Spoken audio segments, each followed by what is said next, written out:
지금 AI 시장은 사실 19세기 철도가 건설되었던 시절과 거의 똑같습니다. 그리고 지금 이 AI 흐름 속에서도 똑같이 수많은 부자가 만들어지고 있습니다. 근데 19세기에 어디에 투자해서 진짜 부자가 됐는지를 알게 되면 지금 우리가 어떤 자산을 매수해서 자리를 잡아야 되는지가 명확하게 보이실 겁니다. 오늘 영상에서 그 정확한 방향을 잡아드리겠습니다.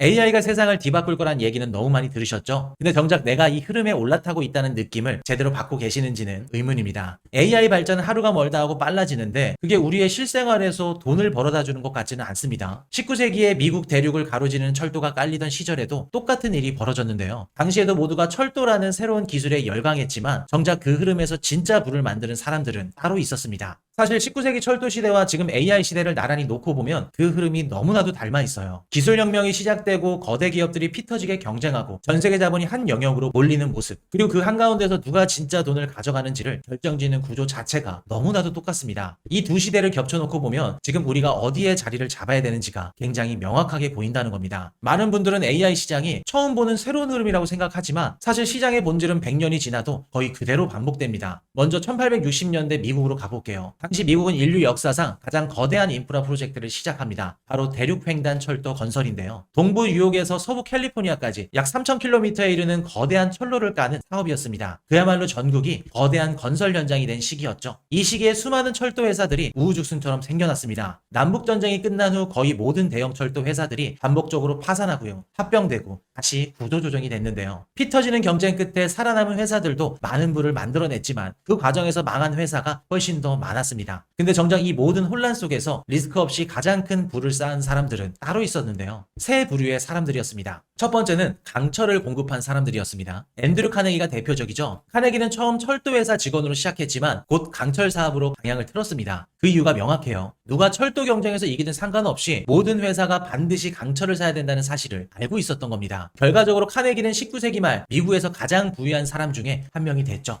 두 번째는 철길이 지나갈 땅을 미리 잡아둔 사람들이었는데요. 미국 정부는 대륙횡단 철도 건설을 장려하기 위해 철도 회사들에게 막대한 토지를 무상으로 제공했습니다. 철길을 따라 이 토지들의 가치가 폭등을 했죠. 철도 자체보다 그 주변 땅값이 훨씬 더 크게 오르는 그런 현상이 발생했던 겁니다. 이 흐름을 미리 읽고 토지를 선점한 사람들이 거대한 부를 만들게 됐고요. 세 번째는 자본을 댄 금융가들이었습니다. JP모건의 가문과 같은 이런 금융가들이 유럽 자본을 끌고 와서 미국 철도에 투자를 했죠. 이들은 직접 철도를 운영하지는 않았지만 거의 모든 철도 회사의 운영을 좌지우지할 수 있는 자본의 결정권을 가지고 있었습니다. 정리하면 이렇습니다. 철도 시대에 진짜 돈을 번 사람들은 철도 회사를 직접 운영한 사람들이 아니었다는 겁니다. 강철을 공급한 사람들, 그리고 땅을 쥐고 있던 사람들, 그리고 자본을 댔었던 사람들, 이 세 부류였는데요. 왜 이 부류들이 돈을 벌었을까요? 이건 인프라 혁명의 불변의 법칙이 있기 때문인데요. 누가 최종 승자가 되든 상관없이 모두가 반드시 써야만 하는 그런 필수 자원을 쥐고 있는 사람이 결국 모든 돈을 가져갈 수밖에 없는 구조라는 겁니다. 이제 시간을 다시 현재로 돌려볼게요. 지금 AI 시장에서 무슨 일이 벌어지고 있나요? 오픈 AI, 구글, 메타, 엔트로피카 같은 이런 거인들이 누가 더 똑똑한 AI를 만드는지를 두고 매일과 같이 전쟁을 치르고 있습니다. 각자 수십억 달러를 쏟아부으면서 모델 성능을 끌어올리고 있는데요. 근데 여기서 한 가지 짚어야 될 사실이 있습니다. 이 회사들 중 누가 최종 승자가 될지는 아직 아무도 몰라요. 1년 전만 하더라도 오픈 AI가 압도적 1위였지만 지금은 엔트로픽이 매출 기준으로 오픈 AI를 추월하고 있는 상태죠. 앞으로 또 어떤 회사가 새로 뛰어들어와서 판을 뒤집어 엎을지는 아무도 장담할 수 없습니다. 정확히 19세기 철도 회사들의 경쟁과 똑같은 상황이 벌어지고 있는 거죠. 근데 한 가지 명확한 게 있습니다. 이 AI 기업들이 경쟁하면 할수록 이 회사들이 공통적으로 대량으로 사야만 하는 필수 자원의 수요는 폭발적으로 늘어난다는 점인데요. 바로 이 지점에서도 19세기 철도 시대의 구조가 그대로 반복되고 있다는 겁니다. AI 시대의 강철은 무엇일까요? 바로 반도체입니다. AI 시대의 부동산은 무엇일까요? 바로 데이터 센터와 전력 인프라입니다. AI 시대의 자본가는 누구일까요? 마이크로소프트, 아마존, 알파벳과 같은 클라우드 빅테크 기업들인데요. 이 세 영역이 19세기 카네기 토지지주와 JP모건의 자리를 정확히 차지하고 있는 겁니다. 여기서 우리가 가장 먼저 짚어야 될 시각이 있습니다. 많은 분들이 AI 시장에 투자를 할 때 자연스럽게 AI 플랫폼을 만드는 회사부터 떠올리죠. 오픈 AI나 구글, 제미나이, 메타, 엔트로픽 이런 AI 모델을 직접 만드는 회사들이죠. 근데 19세기 철도 시대의 교훈은 정반대를 말하고 있습니다. 당시 가장 큰 부를 만들었던 사람들은 철도 회사가 아니라 강철을 공급하거나 땅을 샀거나 혹은 자본을 빌려줬던 사람들입니다. 지금 AI도 똑같은 구조입니다. AI 플랫폼을 만들어서 직접 경쟁하는 회사들보다 그 회사들이 무조건 살 수밖에 없는 반도체, 그리고 데이터 센터, 그리고 자본을 대는 이런 기업들이 최종 승자가 될 수밖에 없다는 겁니다. 바로 그 영역에 있는 회사들이 지금 진짜로 돈을 벌고 있고요. 앞으로도 계속 돈을 벌어갈 수밖에 없는 그런 상황이 펼쳐진다는 거죠. 자, 이제 그 영역들을 디테일하게 한번 풀어드려 볼게요. 먼저 AI 시대의 강철, 반도체 영역부터 보겠습니다. AI 모델이 똑똑해지려면 반드시 거쳐야 되는 게 GPU라는 연산 장치인데요. GPU 시장에서 압도적 1위가 바로 엔비디아죠. 엔비디아는 지금 AI 데이터 센터용 칩 시장의 약 90% 이상을 차지하고 있습니다. 오픈 AI든 구글이든 엔트로픽이든 누가 최종 승자가 되든 상관없이 모두 엔비디아 GPU를 사야만 되는 그런 구조라는 거죠. 그런데 엔비디아 혼자 다 만드는 게 아니죠. 엔비디아가 설계만 하고 실제 칩 제조는 대만의 TSMC라는 파운드리 회사가 거의 독점적으로 담당을 하고 있습니다. 또 GPU가 작동하려면 HBM이라는 고대 역폭 메모리가 반드시 필요한데 이걸 한국의 SK하이닉스와 삼성전자가 사실상 양분하고 있는 상황이죠. GPU 설계는 엔비디아, 위탁 생산은 TSMC, 메모리는 한국의 두 회사. 이 세 축이 바로 AI 시대의 강철을 공급하는 핵심 라인이라 볼 수 있습니다. 19세기 카네기 강철 회사 한 곳이 아니라 세 영역으로 나뉘어 있다는 차이가 있을 뿐 구조는 똑같습니다. 다음은 AI 시대의 부동산, 데이터 센터와 전력 인프라인데요. AI는 어마어마한 전기를 먹습니다. GPU 한 대가 일반 가정용 PC보다 수십 배에서 수백 배 전력을 소모하는데요. 수만 대, 수십만 대의 GPU를 한 건물에서 모아둬야 되니까 거대한 데이터 센터가 필요하고요. 그 데이터 센터에 안정적으로 전력을 공급할 인프라가 필수적입니다. 이 영역에서 주목해야 될 회사들이 있는데요. 먼저 에키닉스라는 회사가 있습니다. 이 회사는 전 세계 데이터 센터 부지와 건물을 보유하고 임대하는 데이터 센터 리츠입니다. 19세기로 치면 철길이 지나갈 땅을 미리 사둔 부동산 지주에 해당하는 자리죠. 또 버티브라는 회사가 있습니다. 데이터 센터의 냉각 시스템과 전력 관리 장비를 공급하는 그런 회사인데요. GPU가 너무 뜨거워서 식혀주지 않으면 그냥 망가집니다. 이 냉각 솔루션 시장이 AI 데이터 센터 폭증으로 함께 폭발하고 있는데요. 그리고 전력망 자체에 들어가는 변압기와 송배전 장비를 공급하는 회사들도 있습니다. 한국에서는 LS 일렉트릭 같은 회사가 미국 데이터 센터 향 변압기 수출이 급증하고 있는 상황이고요. 이 영역의 핵심은 만성적인 공급 부족입니다. 데이터 센터를 짓고 싶어도 전력이 부족해서 못 짓는 상황들이 미국 전역에서 벌어지고 있습니다. 공급이 수요를 못 따라가는 영역이 가장 강한 가격 결정력을 가진다는 거죠. 마지막으로 AI 시대의 자본가, 클라우드 빅테크입니다. 마이크로소프트, 아마존, 알파벳의 구글 클라우드, 이 세 회사가 AI 시대의 자본가 역할을 하고 있습니다. 이들은 두 가지를 동시에 하고 있는데요. 첫 번째는 천문학적인 비용을 들여서 직접 데이터 센터를 짓고요. GPU를 사들입니다. 이 세 회사의 분기 자본 지출이 지난 3년 동안 약 4배 가까이 증가를 했습니다. 두 번째는 그렇게 구축한 인프라를 다른 회사들에게 클라우드로 빌려주면서 수익을 발생시키고 있는 건데요. 오픈 AI도 엔트로픽도 결국 마이크로소프트와 아마존의 클라우드 위에서 자기 서비스를 돌립니다. 19세기 JP모건처럼 직접 운영하진 않았지만 자본력으로 거의 모든 AI 회사의 운명을 좌우할 수 있는 위치에 있다는 거죠. 여기서 한 가지 중요한 사실을 짚고 가야 됩니다. 많은 분들이 AI 시대의 최종 승자를 맞추려고 노력하고 있죠. 오픈 AI일까? 엔트로픽일까? 아니면 구글일까? 하지만 19세기 철도 시대의 교훈을 보시면 정반대를 말하고 있습니다. 당시 가장 부유했던 사람 중에 한 명이었던 카네기는 어떤 철도 회사가 1등이 될지를 맞추려고 하지 않았어요. 오히려 모든 철도 회사가 강철을 사야 된다는 사실 하나만 보고 강철 산업에 집중을 했습니다. 결국에 1등은 철강을 공급했던 카네기였습니다. 지금 AI도 정확히 같은 구조죠. 오픈 AI, 엔트로픽 의미 없습니다. 어찌됐든 간에 엔비디아의 GPU를 더 많이 사야 됩니다. 엔비디아의 GPU는 모두가 필요합니다. 그리고 모든 기업들이 데이터 센터를 더욱더 많이 지어야 되고요. 전력 더 많이 써야 됩니다. 클라우드 인프라 더 많은 돈을 써야 돼요. 이것만큼은 명백한 사실입니다. 정확한 승자를 예측하기는 매우 어렵지만 승자가 되기 위해 반드시 필요한 것이 무엇인지는 우리가 이번 영상을 통해서 명확하게 알 수 있다는 거죠. AI 모델 회사가 성장하면 할수록 그 돈이 결국 인프라 공급자들에게 흘러간다는 사실을 가장 명확하게 보여주는 사례가 19세기 철도 사례입니다. 그렇다면 지금 이 영상을 보고 계시는 우리 투자자분들은 어떻게 포트폴리오를 짜야 될까요? 크게 두 가지 시간축으로 나눠서 생각해 보시면 됩니다. 먼저 단기 1년에서 2년 사이에는 AI 시대의 강철, 그러니까 반도체 영역이 가장 강력한 실적 모멘텀을 만들어낼 가능성이 높습니다. 엔비디아의 분기 실적, TSMC의 파운드리 가동률, HBM 메모리의 공급 부족 상황, 이 세 가지 지표가 지금 가장 빠르게 강세를 보여주고 있는 신호입니다. 여기서 한 가지 점검 포인트를 짚어드리자면 빅테크 5개사의 분기 자본 지출 가이던스를 매분기 발표 때마다 확인을 해보셔야 됩니다. 이 가이던스가 상향 조정되면 반도체 영역이 계속해서 강세 흐름을 이어갈 가능성이 높아집니다. 반대로 두 곳 이상이 하향 조정을 시작하면 그건 반도체, 즉 강철 영역의 첫 둔화 신호로 볼 수 있습니다.